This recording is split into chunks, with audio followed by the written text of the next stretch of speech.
Hello everyone and welcome to my B&B Fan Club channel. I hope everyone is having a wonderful day. Before we begin, please hit the subscribe button and give this video a thumbs up. Brooke Logan stood at the brink of the Forrester mansion's magnificent staircase, her fingertips gripping the polished mahogany balustrade as voices gathered around her like a storm. The air in Los Angeles was thick with stress, the kind that stuck to your skin and made every breath seem heavy. The news of Taylor Hayes' murder had destroyed the fragile truce between the Forrester and Logan families, and now suspicion hung over Brooke like a dark cloud. She could feel everyone in the room, relatives, friends, and rivals staring at her, their silent accusations louder than any words. Taylor's lifeless body was discovered in her office at Forrester Creations a week ago, with a single gunshot wound to her chest. The police had no leads or witnesses, just a trail of whispers that pointed to Brooke. She and Taylor had never been friends. Their enmity had been legendary for decades, fueled by love, betrayal, and the war for Rich Forrester's heart. But murder? The concept was inconceivable, but the rumors became louder with each passing day. Brooke's heart ached, not just from the loss of Taylor, a woman she had respected despite their differences, but also from the weight of being held responsible for something so awful. She walked down the staircase, her heels clicking on the marble, each step echoing in the quiet room. Ridge's jaw was tight with grief, Steffi, Taylor's daughter, her eyes red and puffy, and Eric, the patriarch, who appeared older than Brooke had ever seen him. They were all waiting for answers, but Brooke had none to provide. She could feel Steffi's keen, blade-like gaze tearing through her shields. "How could you?" Steffi's voice quivered as she spoke, her words venomous. "You despised her. Everyone knows it." Brooke's breath seized in her throat. "Steffi, I could never." Her voice faltered, and she pushed her hand to her chest, attempting to stabilize herself. "I understood our disagreements, but I cared for Taylor. I would never harm her." "So why was your scarf found in her office?" Steffi snapped, handing up a plastic evidence bag containing a crimson silk scarf, which Brooke recognized right once. It was hers, a gift from Ridge years before. Her stomach churned as she peered at it, searching for an answer. She hadn't worn that scarf in months, perhaps years. How had it arrived at the crime scene? "I don't know," Brooke muttered, barely audible. "I swear I don't know." Ridge went forward, his hand resting on Steffi's shoulder, but his gaze was fixed on Brooke. They had a glimmer of doubt in them, a shadow that had never been there before. "Brooke," he added softly, "you should tell us the truth. If you knew anything." "I don't." Brooke's voice trembled and tears streamed down her cheeks. "Ridge, you recognize me. You know I couldn't do this. But did he?" The question hung between them, unspoken yet significant. Ridge's silence was worse than the accusation. Brooke backed away, unable to handle the weight of his indecision. She left the room, the whispers trailing her like ghosts. Meanwhile, Sheila Carter watched from the shadows, her lips curled into a contented smile. She stood in the alley behind Forrester Creations, her dark coat disappearing into the night. The world believed she had died, a masterfully staged illusion that had taken months to perfect. But Sheila was still alive, and Taylor died as a result of her actions. It had been so simple, too easy. Taylor had been alone in her office working late, and her guard was down. Sheila's strategy was put into action with a single, clean, accurate shot. The scarf had been a stroke of genius, stolen from Brooke's wardrobe weeks before and deposited at the scene. Framing Brooke was the ideal way to destroy her and take away the life she'd created with Ridge. Sheila harbored a strong loathing for Brooke, a festering wound that never healed. Brooke had everything Sheila desired: Ridge's love, family, and respect. Sheila had spent years working her way into their world, only to be rejected time and again. This time she would make everyone pay. Taylor's death was only the beginning, a spark that set off the pandemonium that would consume the Forresters and Logans. Brooke, poor Brooke, would take the fall. Sheila crept away into the night, her thoughts already racing with the next step in her plan. She needed to remain concealed so that the world would believe she had vanished. She couldn't stop herself from admiring her work. She had sown the seeds of doubt, and they were now sprouting, winding around Brooke like vines, choking her life out. The days that followed were a flurry of questions and accusations. The cops questioned Brooke extensively, their suspicion evident. Her alibi was shaky, She'd been alone at home the night of the murder, with no one to back up her story. The scarf was incriminating proof, and the media jumped on the story, portraying Brooke as a jealous, vindictive woman out to kill her competitor. Headlines proclaimed her guilt, and the public devoured every juicy detail. Brooke's life, previously meticulously groomed as an example of grace and perseverance, was unraveling. Her daughter Hope was her sole anchor. "Mom, I know you didn't do this," Hope whispered one evening, sitting beside Brooke on the couch in her dimly lit living room. The curtains were shut, hiding them from the paparazzi gathered outside. "We will find a way to prove it. We just need time." However, Brooke lacked the luxury of time. The cops were closing in, and popular opinion was crushing her. Even her most trusted allies were beginning to waver. Liam, Hope's husband, tried to be supportive, but Brooke saw doubt in his eyes.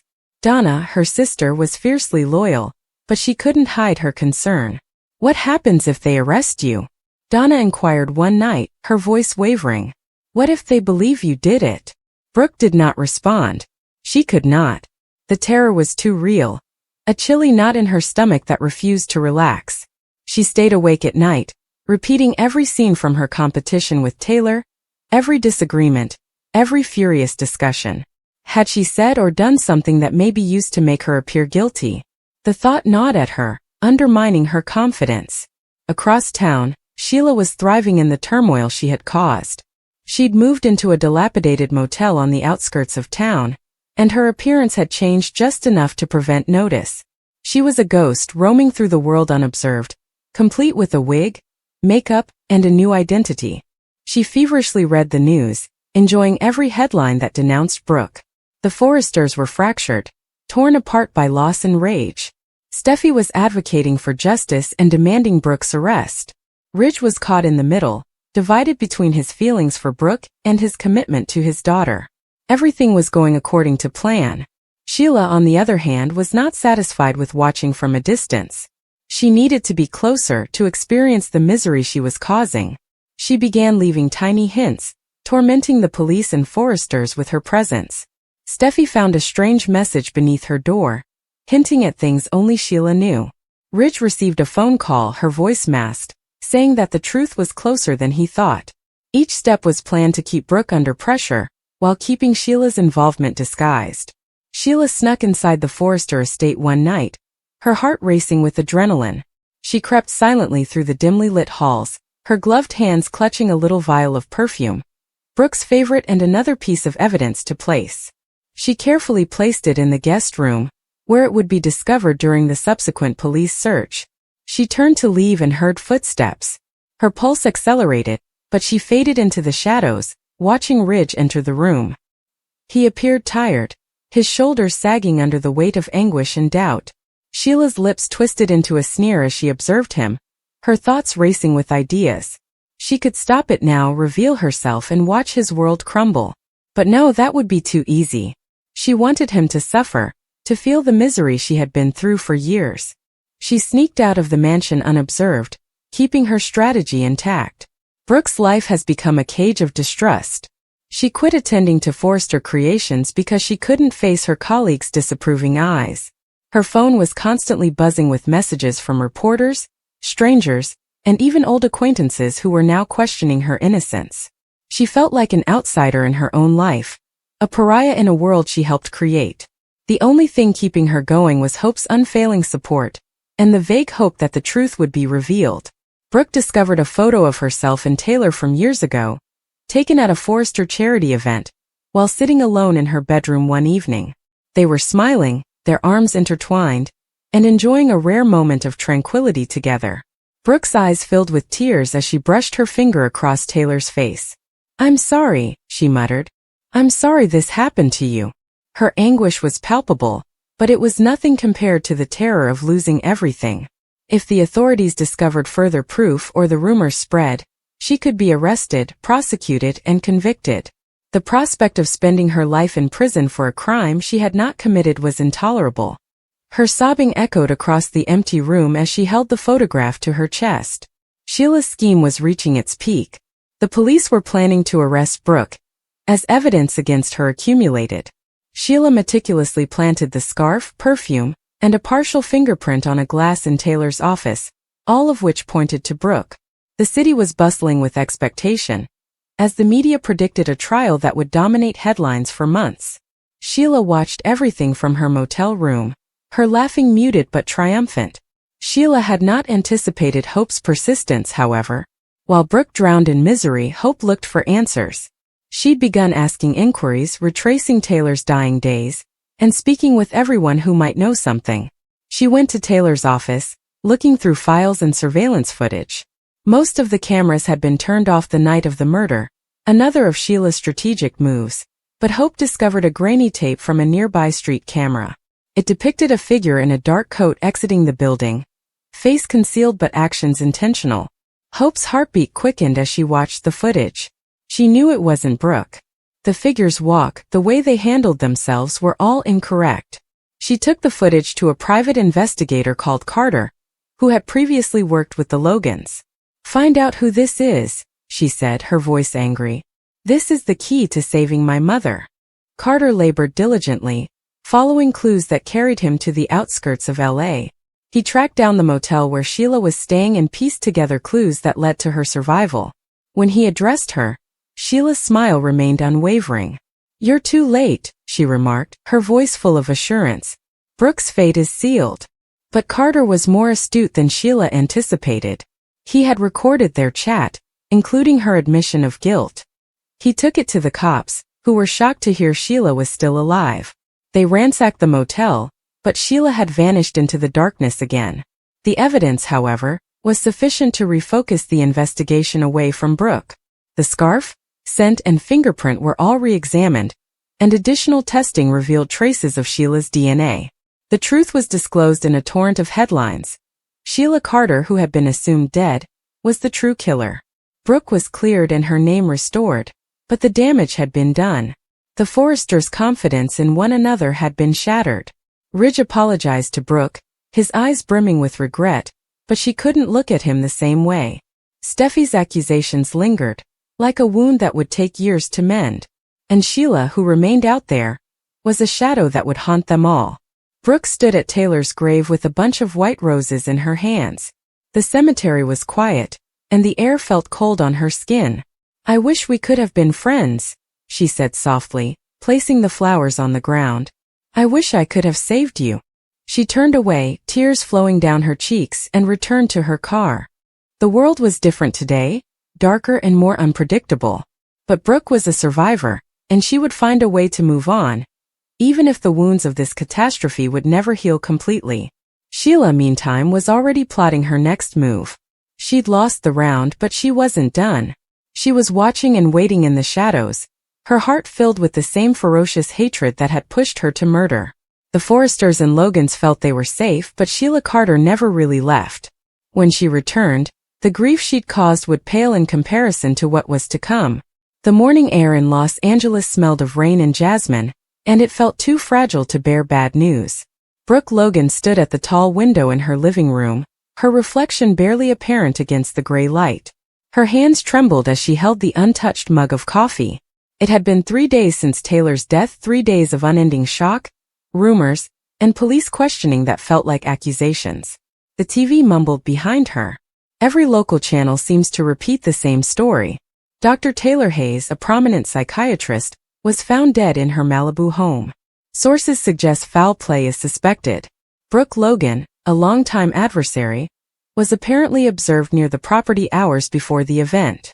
The reporter's tone was measured, but the inference cut like a knife. Brooke switched off the screen, the unexpected silence pressing against her chest. She no longer cried. She had cried so hard the previous 2 nights that her throat was burning. Now she felt hollow, as if the tears had sapped her of all that made her human. Outside, the world continued to move. Cars passed, the city breathed, and the ocean whispered far away. However, time had stopped within Brooke's home. It wasn't supposed to end like this. Taylor had been a rival before, sometimes a buddy, sometimes an enemy, but not like this. There has never been anything more final. Their story was crafted from decades of love, betrayal, and forgiveness. They had both adored Ridge. They had both injured him and recovered from him, each in their own way.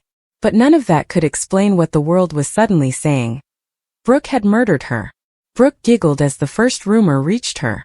It had appeared silly and cruel but not dangerous. By the second day, as reporters gathered outside her fence, she realized that the laughter had been a mistake. The headlines yelled her name, and those she previously considered family shunned her calls. She sat on the sofa and stared at her hands. "They think I did it," she muttered into the empty room. "They actually think I could kill her." She was startled by a faint rap on the door. She paused, then opened it to see Ridge standing there, his face etched with perplexity and anguish. "Brooke," he replied softly, "we need to talk."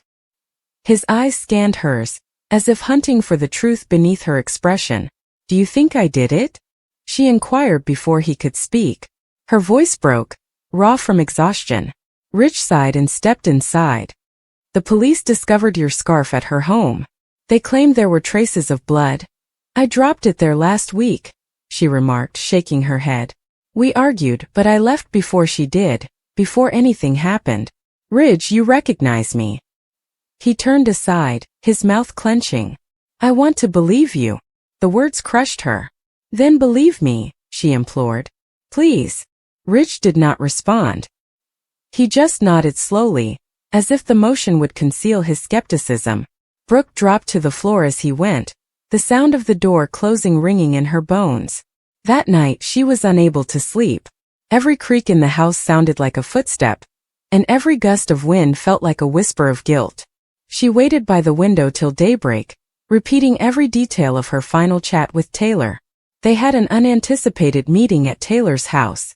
Brooke had gone there to make peace, or so she persuaded herself. Taylor had remained distant yet quiet. They had spoken about Ridge, the children, and how their life kept returning to the same scars. Then, as usual, something sharp had slipped between them. Words turned into rage, which turned into shouting. Brooke left before the situation worsened. She remembered the slamming of the door and the crashing of waves outside. That was all. There is no violence. No blood. However, the cops only cared about proof, not memories. And the evidence, as they claimed, pointed to her. Sheila Carter was the only person who smiled through it all. She'd appeared at Il Giardino the day after the murder, her voice full of sorrow.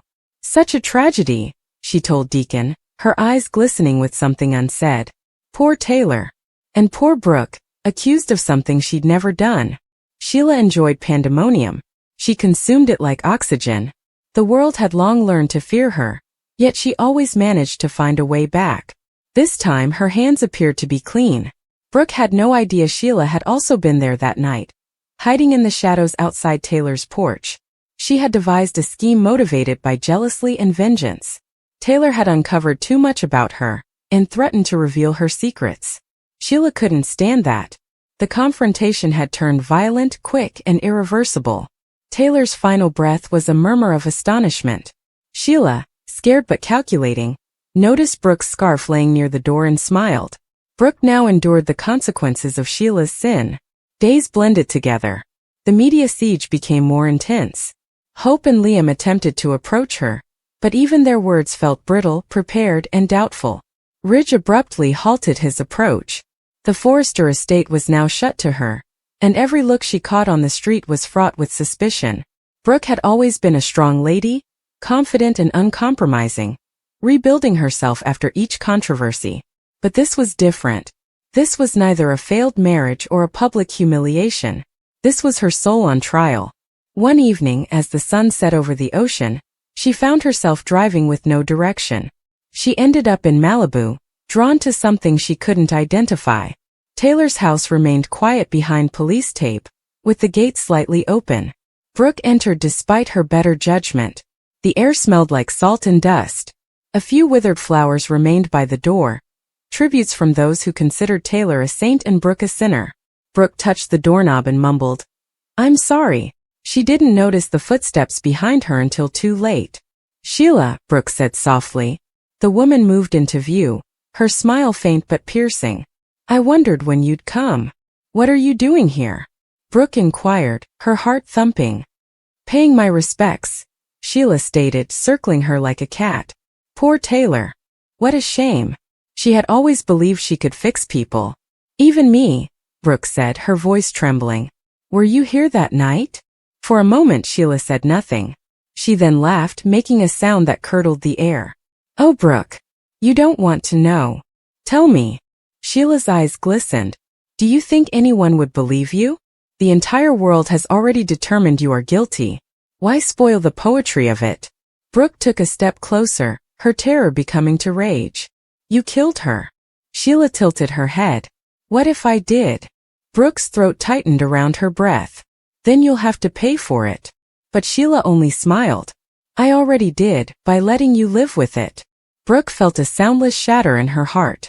She recognized that ultimate cruelty was not the act of killing, but rather the act of causing another person to die painfully in front of the world. Sheila vanished before police arrived. Brooke told them everything, but without proof. Her statements were interpreted as yet another desperate lie. They searched and examined but discovered nothing. Sheila evaporated like smoke. Weeks became months. Although the trial never took place, the stain on Brooke's name remained. Ridge moved away for a while, unable to handle the conflict of his sadness and doubt. Hope stood behind her mother, but she too gazed at Brooke with a fearful look that she tried to suppress. Brooke learned to be silent. She stopped battling the whispers and attempting to explain. She spent her days maintaining the garden and her nights gazing at the stars. The world slowly forgot her, but she never lost herself or Taylor. Then on a gloomy afternoon a letter arrived. There's no return address. The handwriting was precise and intentional. Inside a single line reads, Forgive me if you can. I never meant for it to go that far. There was no signature, but Brooke recognized the handwriting. Sheila was alive. Somewhere. Brooke delicately folded the letter, putting it against her heart. She did not take it to the police. She did not call Ridge. She just walked to the cliff overlooking the ocean, where she and Taylor stood years before, fighting about love, forgiveness, and fate. And somehow that was sufficient.